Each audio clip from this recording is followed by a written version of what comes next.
Olá, meus amigos, tudo bem com vocês? Aqui é o pastor Daniel Outeiro e este é o canal A Tribo de Dan. Aqui neste canal você tem semanalmente os comentários a respeito do estudo da Bíblia proposto pela lição da Escola Sabatina. Nos últimos 3 meses nós estamos estudando sobre a carta de 1ª e a carta de 2ª Coríntios, escrita por Paulo ao povo dessa cidade. E se você gosta de conteúdo da Bíblia, se você gosta de conteúdo de reflexão bíblica, de aprofundamento a respeito da palavra de Deus, curta, comente, compartilhe este material. Também convido você a se inscrever nesse canal para receber aí as notificações de quando nós tivermos conteúdo lançado aqui.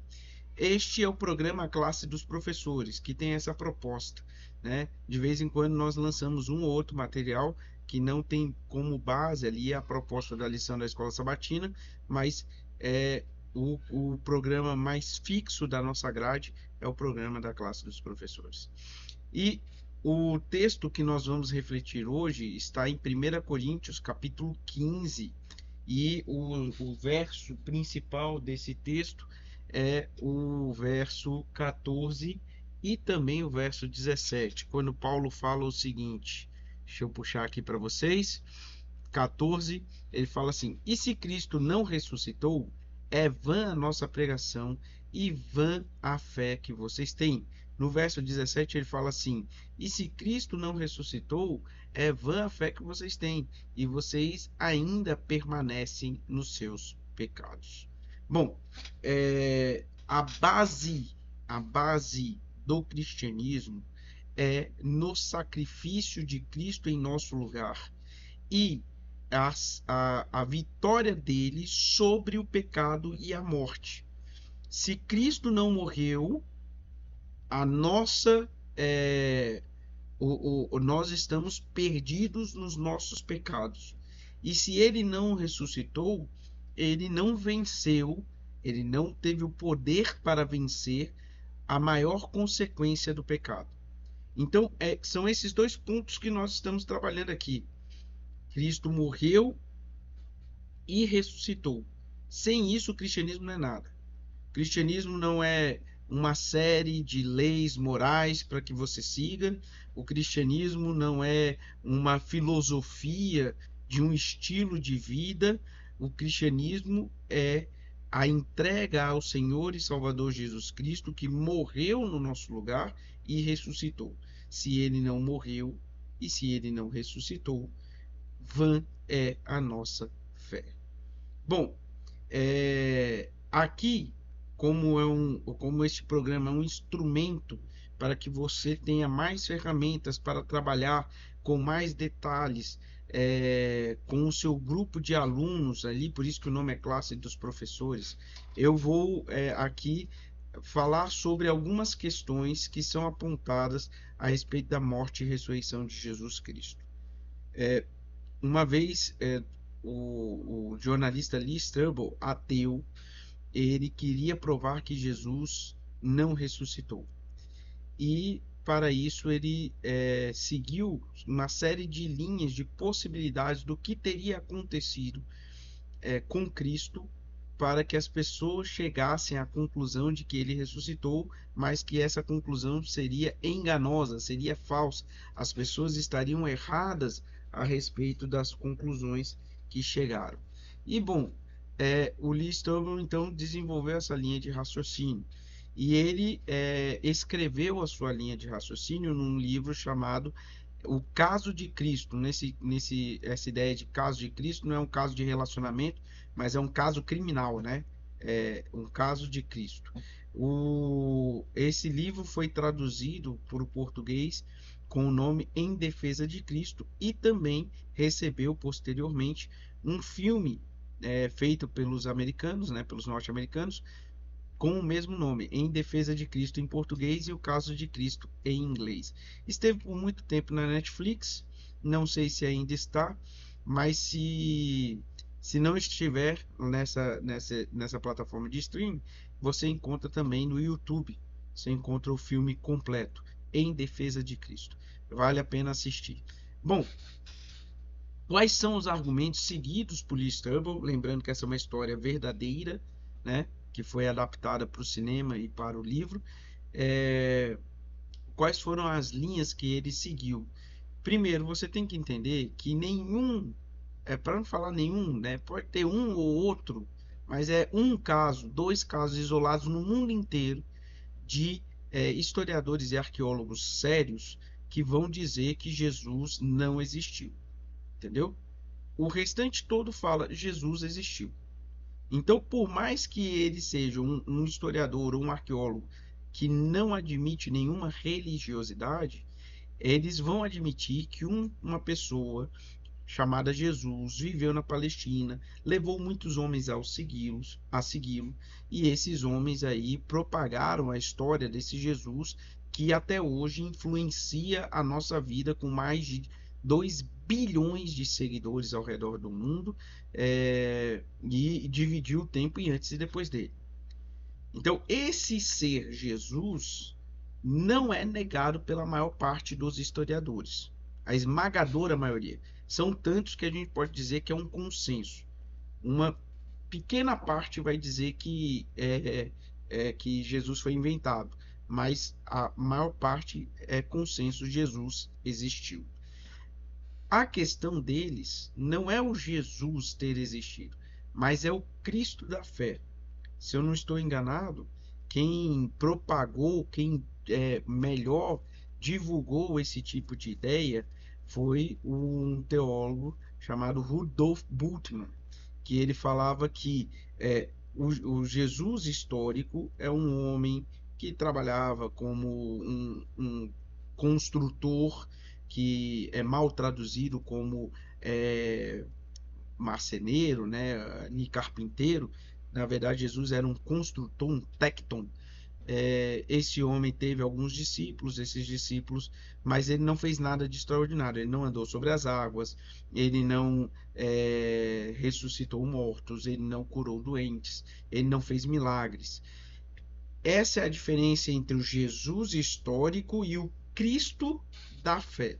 O Jesus histórico seria um homem que teve grande influência, mas não fez nenhum milagre.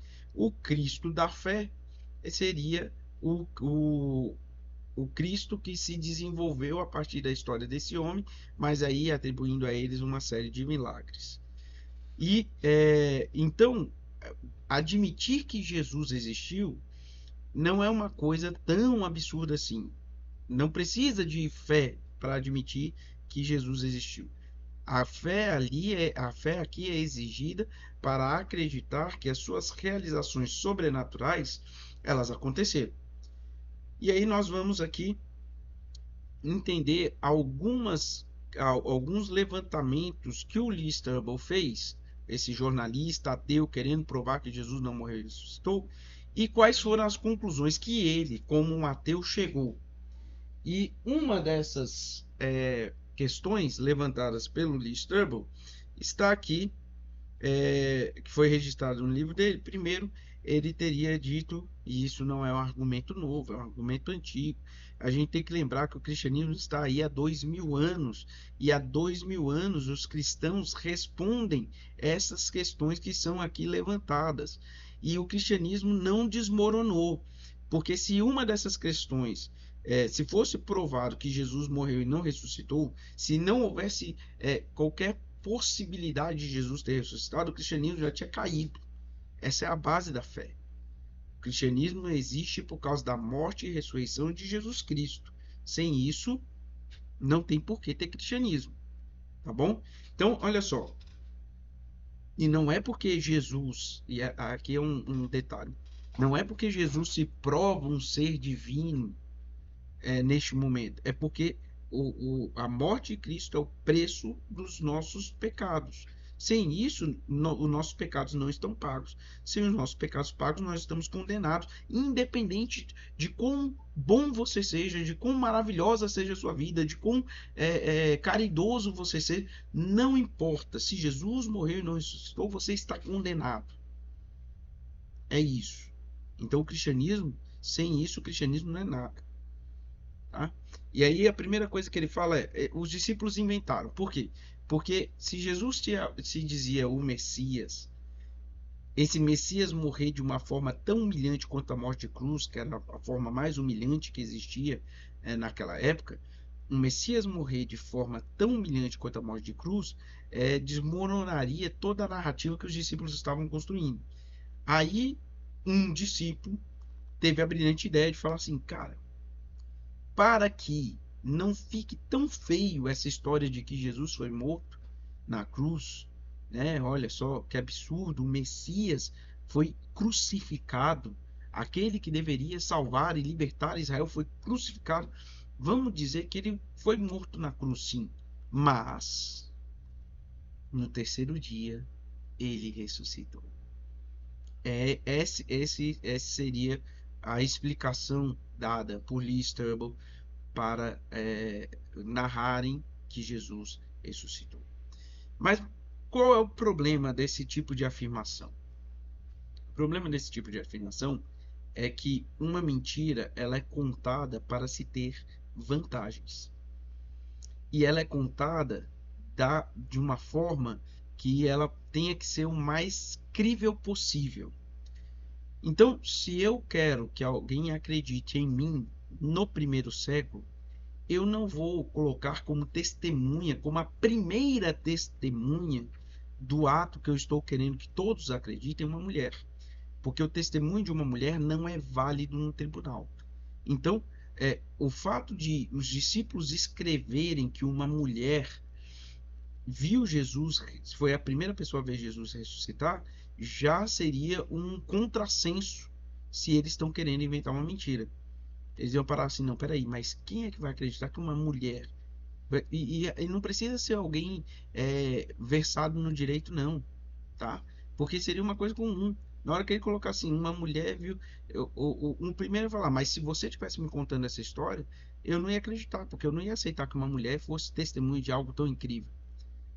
Então, se o primeiro ponto é, por que eles vão colocar que uma mulher viu Jesus ressuscitar se o testemunho de uma mulher não era aceito? A única forma disso acontecer é se de fato a história tivesse acontecido daquele jeito. Outra questão, e aqui é uma outra questão que é importante aqui para a gente falar. Além de colocarem que uma mulher ressuscitou, quando alguém inventa uma história, ele inventa para ter vantagem, para ter algum tipo de benefício. E quais foram os benefícios que os discípulos ganharam? Perseguição, prisão, tortura e morte. Nenhum deles ficou rico, nenhum deles se tornou um grande governante, como inclusive era a pretensão de alguns, né, ao pedirem a tia de Jesus pedindo para que os seus filhos João e Tiago, um ficasse à direita e outro à esquerda de Jesus, era a ideia deles se tornarem grandes estadistas. Nenhum deles se tornou um grande estadista, nenhum deles ficou rico. Eles ficaram famosos no sentido, e muito posterior, né? Mas eles ficaram famosos só no sentido de serem conhecidos como grandes criminosos da época. Eles ganharam perseguição, prisão, tortura e morte. Ou seja, se eu estou mentindo e a minha mentira vai causar perseguição, prisão, tortura e morte, e eu sei que, porque eu que inventei a mentira, que é um outro ponto que a gente vai colocar aqui. Eu sei que é mentira. Ninguém morre por uma mentira sabendo que é mentira.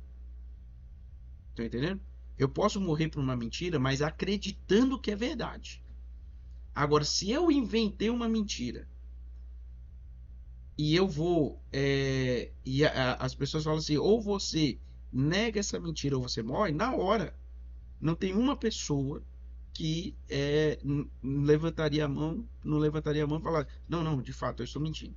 E para dizer: ah, não, mas ele era um louco que disse que viu Jesus ressuscitar, não.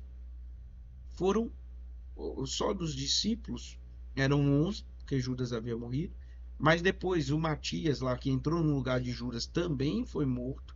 Fora que aqui mesmo em 1 Coríntios capítulo 15, falam que eu vou ler aqui para vocês verem essa questão, né? Irmãos, venham lembrar-lhes, isso aqui é o verso 1, 1 Coríntios capítulo 15, verso 1. Irmãos, venham lembrar-lhes o evangelho que anunciei a vocês, o qual vocês receberam e no qual continuam firmes. Por meio dele, vocês também são salvos. E se retivessem a palavra assim, tal como preguei a vocês, a menos que a tenham crido em vão. Antes de tudo, entreguei a vocês o que também recebi, que Cristo morreu pelos nossos pecados, segundo as Escrituras, e que foi sepultado e ressuscitou ao terceiro dia, segundo as Escrituras. Apareceu a Cefas, depois aos 12, depois foi visto por mais de 500 irmãos de uma só vez, dos quais a maioria ainda vive, porém alguns já dormem. Ou seja, dos 500 irmãos que viram Jesus ressuscitar, na época que ele escreveu a carta, a maioria vivia, alguns já haviam morrido, né? Depois foi visto por Tiago, e mais tarde por todos os apóstolos. Por último, depois de todos, foi visto também por mim. Paulo viu Jesus ressuscitado, como por um nascido fora de tempo, ou seja, ele não viu na época em que Jesus ainda não tinha sido levado ao céu, mas ele viu Jesus, depois de ter sido levado ao céu, ele viu Jesus ressuscitado. Bom, porque eu sou o menor dos apóstolos, e nem mesmo sou digno de ser chamado de apóstolo, pois persegui a igreja de Deus. Aqui é um ponto. Paulo, ele vai confessar que ele assassinou muitos dos irmãos. Muitos do que ele assassinou, e aliás, alguns daqueles que ele diz que já dormiam, das testemunhas da ressurreição de Cristo, não fazem parte dos 12, faziam parte dos 500, mas que Paulo perseguiu e matou. Então aqui não é uma nem duas pessoas que morreram por uma mentira. Se for pensar na análise do Lee Strobel, né? Eles teriam morrido por uma mentira, e como eles são meio doidos, eles acabavam se entregando, né? Eu não menti, mesmo sabendo que era uma coisa inventada. Não. Ora, entre tantas pessoas, se fosse uma questão, uma mentira, se fosse uma invenção, um deles teria, um dos 11, um dos 500, um deles teria falado, não, nós inventamos essa história. Nós inventamos. Não me mata não, não me tortura, não me prende. Nós inventamos essa história. Mas nenhum dos 12, nenhum dos 500 que foram perseguidos e mortos, nenhum mudou a versão da história. Nenhum mudou a versão da história. Todos morreram, todos que morreram desse período aí, perseguido por Paulo, todos que morreram falando, afirmando que viram Jesus ressuscitado. E que era melhor eles perderem a vida do que negar o que eles tinham visto. O próprio Pedro fala, nós somos testemunhas oculares. Nós estamos falando não de coisas que a gente ouviu alguém contar, não, nós somos testemunhas. Nós estamos falando daquilo que vimos e ouvimos. Então, se fosse uma mentira, um deles tinha pulado fora. Nenhum pulou. Todos morreram afirmando Jesus morreu e ressuscitou. Portanto, não dá para dizer que eles inventaram isso. Aí qual é a segunda posição aqui do Lee Strobel? Ele fala, então, já que não dá para dizer que os discípulos inventaram, que eles realmente acreditavam naquilo que eles estavam falando, então nós podemos dizer que os textos foram corrompidos, ou seja, os discípulos só escreveram que Jesus morreu, não escreveram nada sobre a ressurreição, tempos depois corromperam o texto. Uma afirmação que literariamente é absurda, porque não existe texto na antiguidade que é tão bem preservado e que você pode fazer análises quais forem para descobrir que da antiguidade o texto mais confiável é a Bíblia. E não é assim, a Bíblia é mais confiável por um pouquinho mais de texto que não. A Bíblia, ela ganha de goleada de qualquer texto da antiguidade em relação à confiabilidade.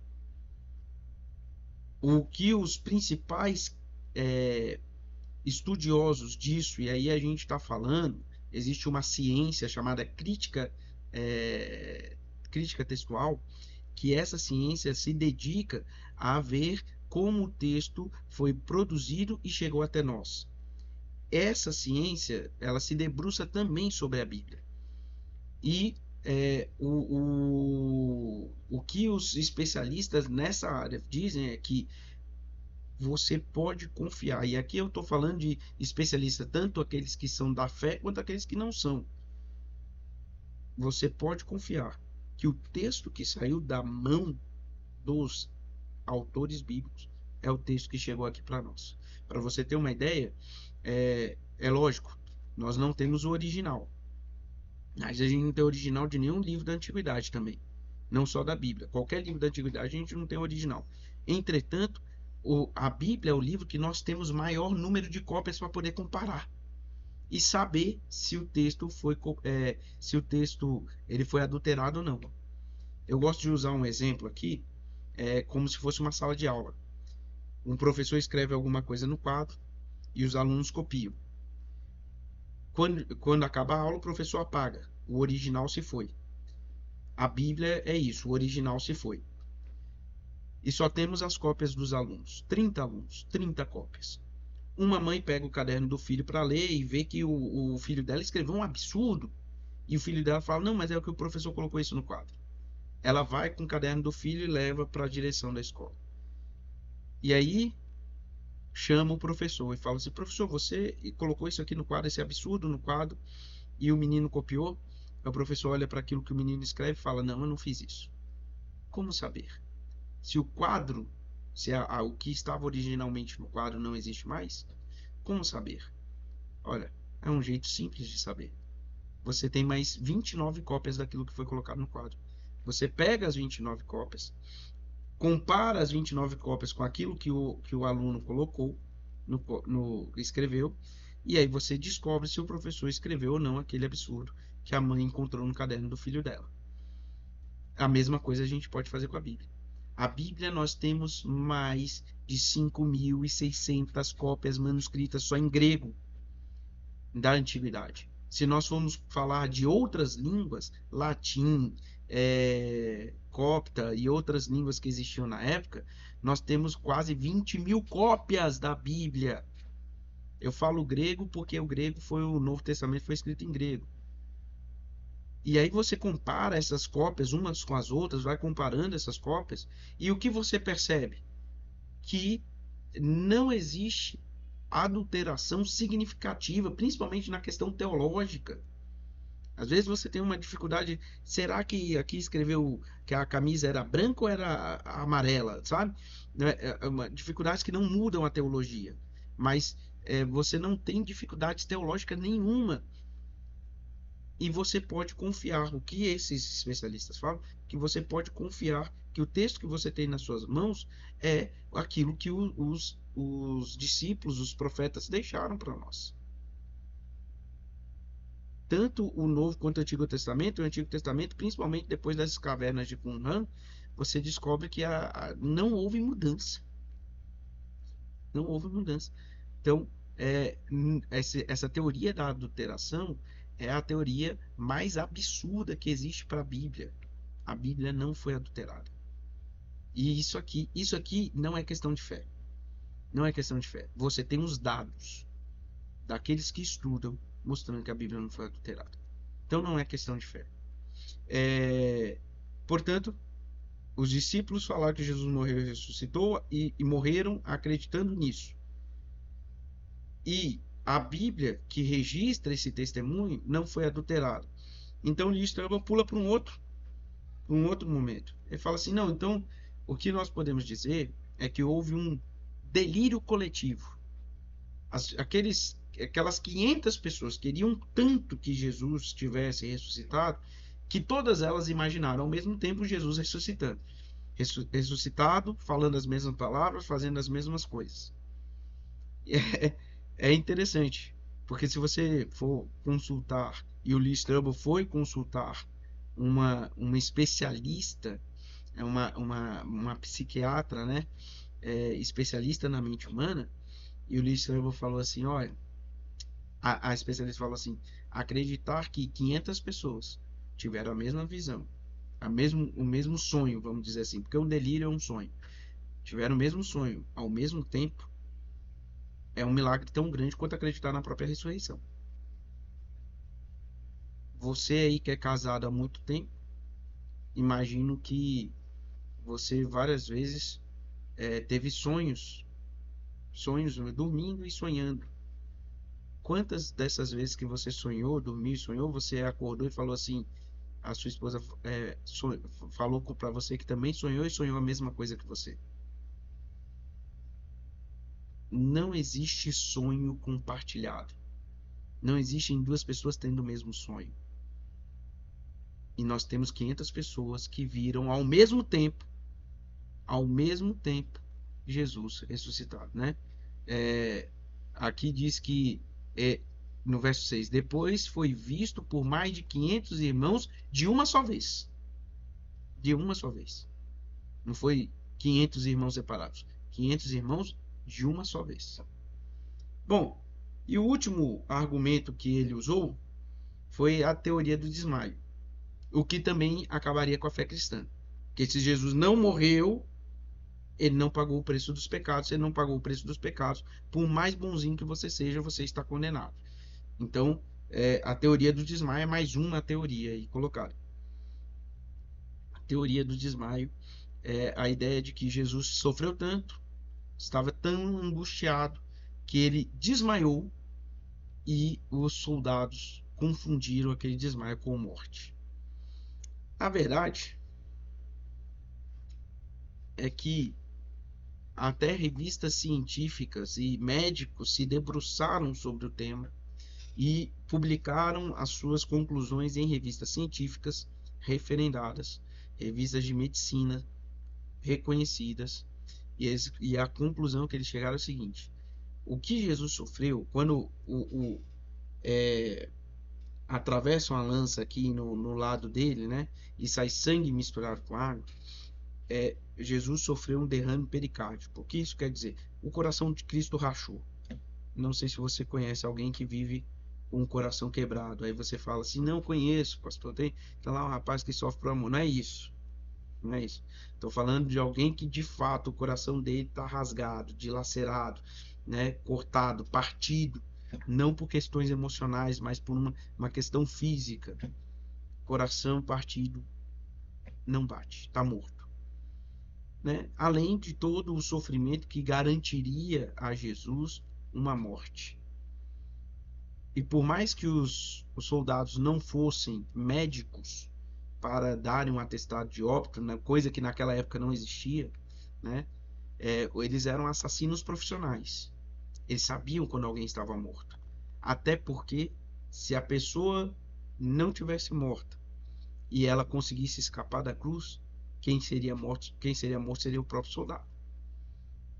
Então eles eram assassinos profissionais, eles sabiam quando uma pessoa morria, porque a função deles era matar pessoas, e se a pessoa que eles deveriam matar não escapasse com vida, quem deveria morrer era eles. Se ele se confundisse, se ele achasse que matou alguém e não tivesse matado, a pessoa tivesse só desmaiado, quem morreria eram eles. Então eles sabiam muito, eles tinham plena consciência de entender quem realmente morreu ou não.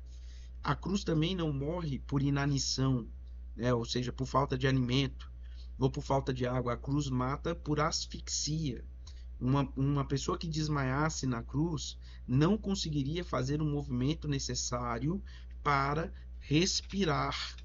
Então, se Jesus tivesse desmaiado na cruz, mesmo tendo desmaiado na cruz, Jesus não teria como condições de levantar o corpo, porque estava desmaiado, e na posição que a pessoa ficava na cruz desmaiada, ela não conseguia também fazer um movimento de respiração. O corpo dele, o tórax dele ficava comprimido e ele não conseguia levantar. Para levantar, ele precisava estar consciente para erguer o corpo deixar o corpo numa posição reta. Então, a cruz foi projetada para isso. Se Jesus tivesse desmaiado, ele teria morrido por asfixia, que é o jeito que a cruz mata. Então, não tem como Jesus ter desmaiado e escapado da cruz vivo. Jesus, de fato, morreu.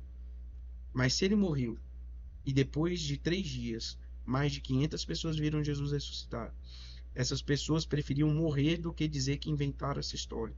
Essas pessoas registraram a sua história e o registro, ali a cópia das cópias das cópias das cópias. Nós temos o registro dessas cópias ao longo da história, mostrando que essa história não foi modificada e que essa história é confiável. Então, para o Lee Strobel só sobrou uma opção. E aí no filme é bonito essa cena, né? Lembrando que o filme é baseado nos fatos reais do relato que o próprio Lee Strobel fez no seu livro Em Defesa de Cristo. O Lee Strobel, um ateu que queria provar que Jesus morreu e não ressuscitou, esse ateu faz a sua primeira oração onde ele fala: "Tá bom, Deus, você venceu". E aí ele reconhece que de fato Jesus morreu e ressuscitou. Mas se ele morreu e ressuscitou, ele é capaz de qualquer outra coisa. Se ele morreu e ressuscitou, ele é capaz de curar cegos, ele é capaz de levantar aleijados, ele é capaz de parar um fluxo de sangue, ele é capaz de andar sobre as águas, porque ele é capaz de milagres. Se ele morreu e ressuscitou, ele é capaz de milagres. Todos os outros relatos são possíveis. Aliado a isso, que está fora do escopo ali do Lee Strobel, sobre a morte e ressurreição de Cristo, nós temos um dos especialistas em mente, chamado Augusto Cury, um psiquiatra também, que descreveu a teoria da mente multifocal. Também, quando ele foi estudar a mente de Cristo, esse homem, ele se reconhecia como ateu. E o Augusto Cury, ele tem uma entrevista no programa Mais Você, onde ele fala assim: a mente humana, eu estou parafraseando, mas é nesse sentido que ele fala, a mente humana é incapaz de inventar uma história como a história de Jesus. É incapaz de inventar um personagem como o personagem Jesus Cristo. Ora, mas se nós não somos capazes de inventar uma história como a de Jesus, e nós escrevemos a história de Jesus, só tem uma explicação para isso. Essa história aconteceu e ela é verdadeira. Portanto, podemos confiar que se o nosso Cristo morreu e ressuscitou, a nossa fé não é vã. A nossa fé, ela vale a pena ser vivida. E a nossa fé, ela nos dá a certeza da salvação. Porque é a morte de Cristo, é a sua ressurreição, que nos garante o preço do pecado foi pago e também nos garante que a vitória sobre as maiores consequências do pecado, que é a morte, também vai ser alcançada por nós. O próprio Paulo fala que como Cristo morreu e ressuscitou no dia da sua vinda, aqueles que morreram em Cristo serão chamados para uma nova vida em ressurreição. E que Deus te abençoe.